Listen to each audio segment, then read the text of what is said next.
Welcome to episode 1.2 of How to Write Better in Japanese.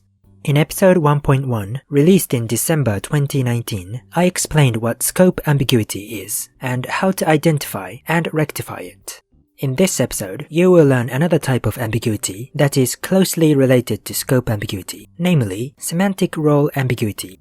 Semantic role ambiguity was actually mentioned briefly in the previous episode, but this episode is going to dig much deeper and there will be exercises for you to try at the end of this video. Let's start with a quick recap. First of all, what is a semantic role? The semantic role of a noun indicates what the noun does or what is done to the noun in a sentence. For example, in the sentence, John kicked Amy, John is doing the kicking action, so John has the semantic role of the agent, while Amy is the person to whom the kicking action is done, so Amy has the semantic role of the patient. The patient is also sometimes called the theme. There are many other semantic roles, and some of the most frequent ones will be introduced in due course. Secondly, what is semantic role ambiguity? Semantic role ambiguity arises when a noun in a sentence can be construed as having multiple semantic roles. In many of the examples provided in this video, the semantic role ambiguity will involve scope ambiguity. However, this doesn't imply that all instances of semantic role ambiguity necessarily involve scope ambiguity. Now, let's examine some ambiguous sentences in Japanese. Sentence 1. 勇気をもらったあの人の言葉を思い出す。勇気をもらったあの人の言葉を思い出す。Interpretation number 1. The speaker was encouraged by some words which あの人 or that person said to the speaker. Interpretation number 2. The speaker was encouraged by あの人, but the words being remembered are not what encouraged the speaker. Interpretation number 3. あの人 was encouraged by someone else who is unstated. Interpretation number 1 is the most plausible interpretation, whereas the other two interpretations are much less likely, but not impossible. Since semantic roles revolve around verbs, we must focus on the verbs. Of the two verb phrases in this sentence, the first verb phrase, もらった, is the root of the ambiguity. The semantic roles of the verb, もらう, can be represented by the following schema. Recipient が theme or source からもらう or source にもらう. The recipient is, as the name suggests, an entity that receives an object. The theme is less straightforward, but it can be thought of as an entity that undergoes a change or a movement. The source is the entity or the place from which the theme moves. The root of the ambiguity resides in the indeterminacy of the recipient and the source. The ambiguity is further aggravated by the omission of the pronoun for the speaker and by the presence of the relative clause. Let's see what I mean by these points by analyzing each interpretation.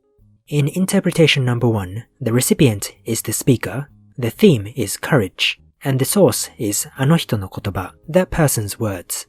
The speaker is omitted, as is often the case in Japanese. If we restore it, the sentence will become 私が勇気をもらったあの人の言葉を思い出す. This new sentence, however, is still ambiguous because of the scope ambiguity of 私が. That is, it is still not clear whether 私が belongs to the verb phrase もらった or to the other verb phrase 思い出す. This ambiguity arises because the sentence contains a relative clause which introduces a new verb phrase. Since each verb phrase expects there to be a noun phrase marked with が before itself, the two verb phrases compete against one another and each tries to claim 私が as its own. There are a few ways to rectify this problem. One possible yet awkward sounding solution is to add another noun phrase marked with が right before the second verb phrase 思い出す, as in 私が勇気をもらったあの人の言葉を私が思い出す. This way, each verb phrase can locate a が marked noun phrase before itself. However, the resulting sentence sounds rather unnatural because of the additional pronoun, as Japanese wants to keep the number of overt pronouns minimal. Another solution is to get rid of the verb もらう and replace it with another verb with a similar meaning, namely くれる. くれる, however, has a different schema which goes source が recipient に theme をくれる. Now, the recipient must be marked with a particle に, so the sentence must be adjusted accordingly, as in, 私に勇気をくれたあの人の言葉を思い出す.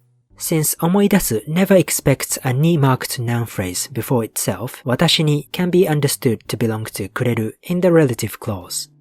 Next, interpretation number 2 is almost identical to interpretation number 1, but the only difference is that the source is interpreted to be あの人, that person, rather than あの人の言葉, that person's words. This ambiguity is seemingly inconsequential. However, in my series, no instance of ambiguity is too trivial to warrant an analysis. This ambiguity is caused by the scope ambiguity of the relative clause. That is, it is not clear whether the relative clause 勇気をもらった modifies あの人, that person, or 言葉, the words. Now, if for some oddly specific reason you have to emphasize that the words being remembered are not what gave the speaker the courage, the best strategy would be to divide the sentence into two new sentences. 私はあの人に勇気をもらった。あの人の言葉を思い出す。Next, alter the second sentence so as to indicate explicitly that the time at which the speaker was encouraged and the time at which that person said the words are different. For example, the temporal expression それとは別の時に at a different occasion can be added to the second sentence, as in 私はあの人に勇気をもらった。あの人がそれとは別の時に言った言葉を思い出す。Interpretation number 3 is the least natural. The main difference from the other two interpretations is that the recipient is now interpreted to be あの人, that person, rather than the speaker, and the source is now unspecified. This interpretation is possible because the relative clause 勇気をもらった is missing a noun phrase, and therefore あの人, that person, could potentially be restored in its subject position, as in あの人が勇気をもらった。To make interpretation number 3 unambiguous, you can clarify either the recipient or the source. If you specify the recipient, it'll be a good idea to dispense with the relative clause, since a relative clause reduces the number of arguments or participants of a verb by one and thereby worsens the semantic role ambiguity. Therefore, let's divide the sentence into two new sentences. あの人は勇気をもらった。あの人の言葉を思い出す。The result is not exactly elegant, but we have now successfully eliminated the ambiguity, and the recipient can be identified with absolute certainty. If, on the other hand, you want to specify the source, you are obviously going to have to insert a new noun phrase, specifying the identity of the source, but this piece of information is not given to us, so we must make do with an unspecified variable, X に勇気をもらったあの人の言葉を思い出す。where X is a noun phrase denoting the source.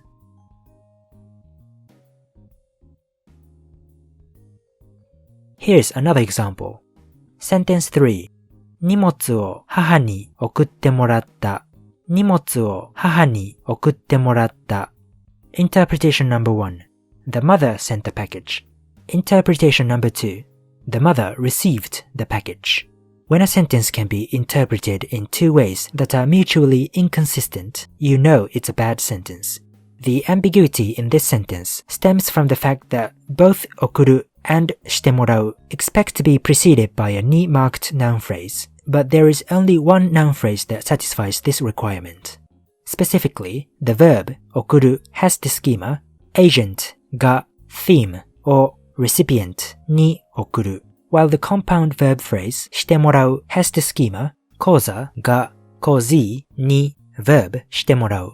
してもらう is a causative expression in which the causa causes the causee to perform some action denoted by the verb.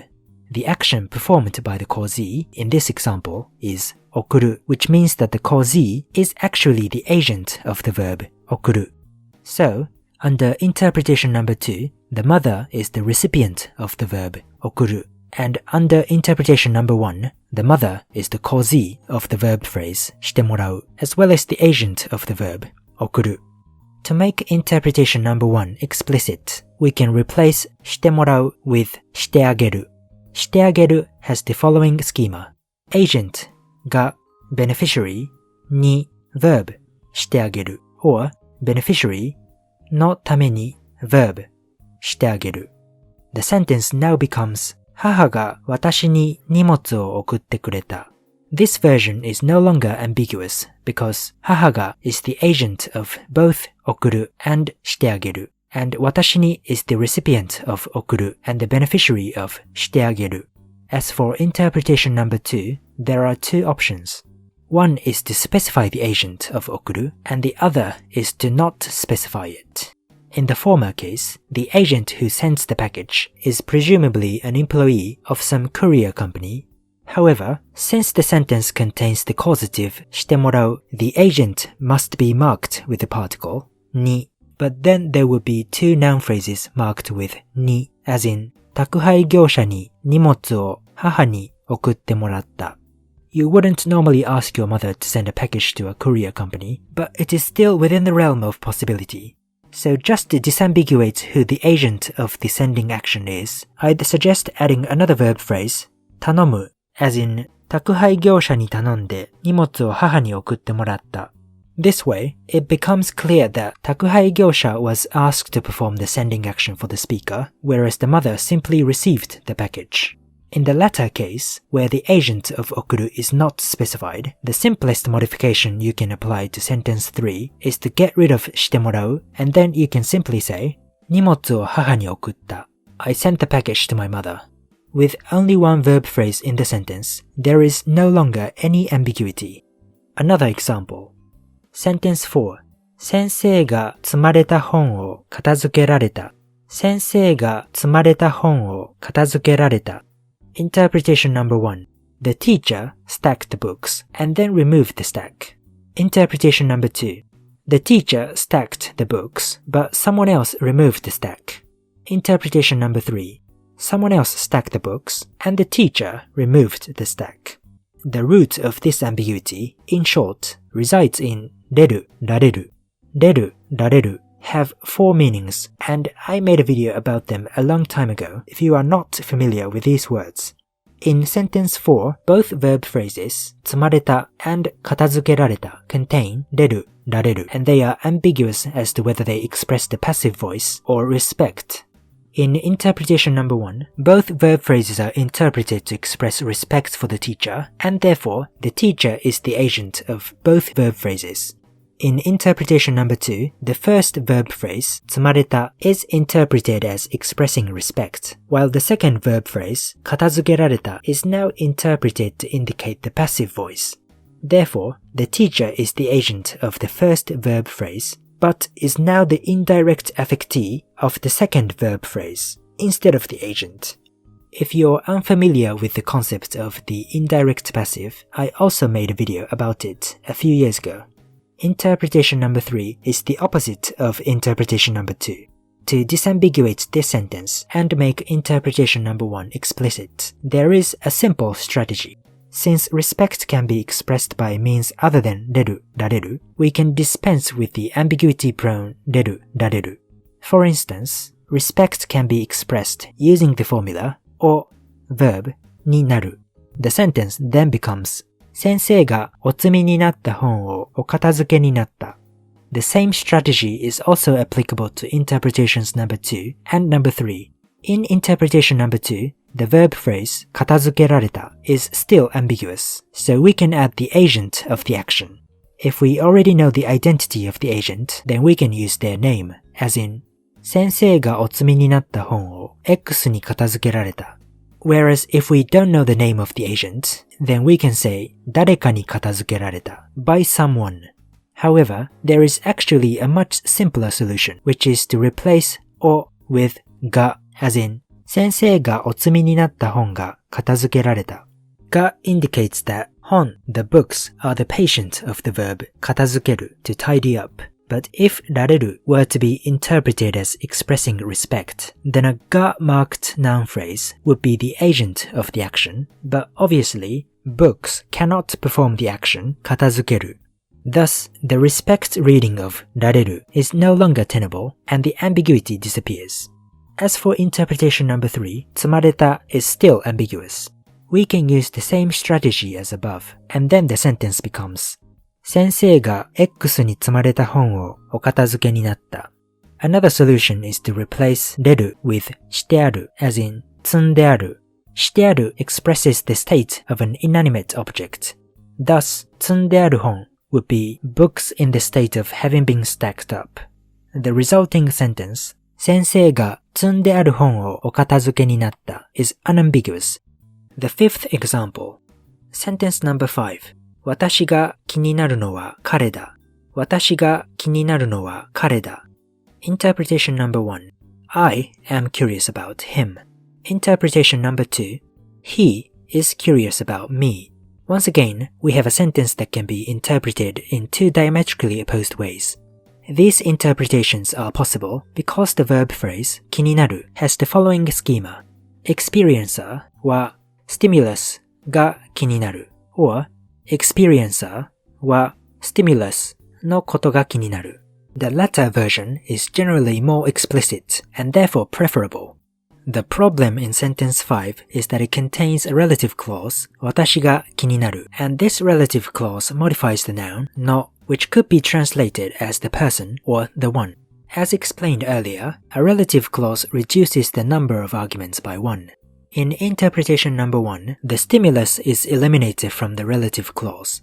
Without the stimulus, the experiencer can now be assigned the nominative case particle が instead of the topic marker は This is why 私, the experiencer, is marked with が On the other hand, under interpretation number 2, the experiencer is eliminated from the relative clause. The stimulus, therefore, can remain unchanged.